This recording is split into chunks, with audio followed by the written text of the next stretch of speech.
Due to the merits of these virtuous actions, may I quickly attain the state of a Guru Buddha and lead all living beings without exception into that enlightened state.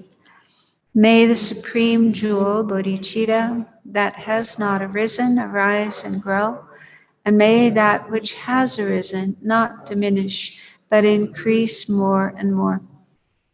Incomparably kind and supreme Tenzin Gyatso, the wish-fulfilling, wish-granting jewel, source of every benefit and happiness in this world, may you have a long life and all your holy wishes be spontaneously fulfilled.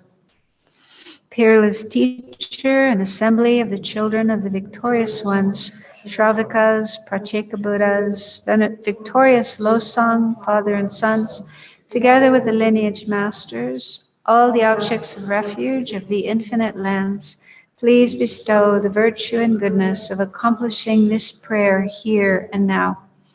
Holding and spreading the Muni's precious and complete teachings through explanation and practice, you wore the armor of patience, never discouraged, incomparable, venerable Guru. To you I make request. While striving single-pointedly for the sake of the victorious one's teachings, the sole gateway through which all benefit and happiness emerge, and from other living beings, you suddenly departed to peace. What a great loss!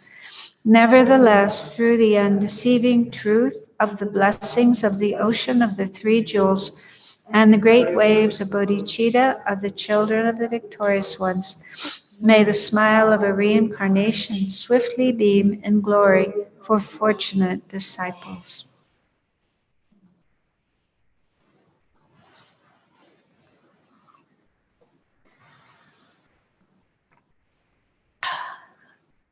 Thank you.